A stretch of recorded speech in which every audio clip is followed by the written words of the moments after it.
Fox 19 Now starts with breaking news. The worst nightmare a parent ever dreams will happen to them. Your child goes missing. That happened to me and lasted nearly 2 years before she was located. And she was located in a pile of trash. We continue to follow breaking news tonight. That was Dave Markham addressing the court today as the man who pleaded guilty to a charge in connection with his daughter's death was just sentenced. John Carter was sentenced to the maximum of 3 years behind bars. He was Katelyn Markham's fiance when she first went missing back in 2011 and was arrested and charged in connection with her disappearance and death just last year. Our Chancellor Wynn continues our live team coverage from outside the courthouse. Obviously, Chance, an emotional day for the Markham family. I know you spoke with them afterwards. What else did they have to say? I mean, this brings more than a decade-long case to a close.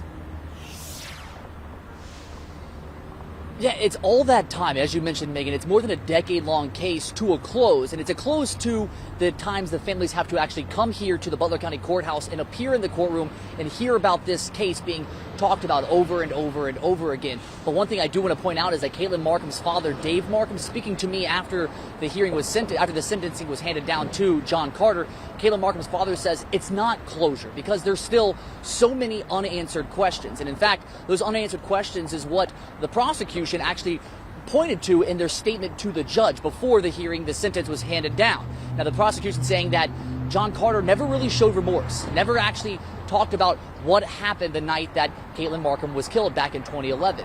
And the prosecution was pushing for the judge to sentence John Carter to that maximum 36 months, which is what happened. Meanwhile, the defense team was actually telling the judge to not lean onto emotion, but go off of what the law states. And that with this being a single misdemeanor charge of involuntary manslaughter, that meant the minimum sentence could have been just community control. And that's what the defense was pushing for. Still, the judge did sentence John Carter to 36 months in prison. And again, Dave Markham, the father of Katelyn Markham, says this does not provide closure for the family.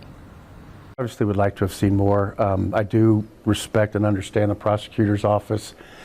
It would have been a tough case, just a lot of circumstantial evidence. Everybody wants to see some hardcore pictures or hardcore evidence to, beyond reasonable doubt. So I think this is going to be rough on John, and I'm not concerned with that.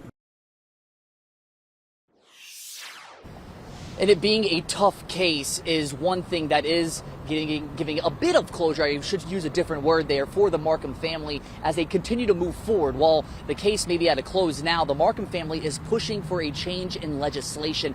They're hoping that, in this case specifically, some of the crimes, the statute of limitation ran out. That goes for the abuse of a corpse or the disposal of a body. And they're hoping that by pushing for new legislation, that could extend that time period at which a person could be charged with a crime in another murder-related case. So, of course, the Markham family is going to continue pushing for that legislation change to hopefully create a Katelyn's type law. But for now, reporting live in Hamilton, I'm Chancellor Wynn, Fox 19 Now.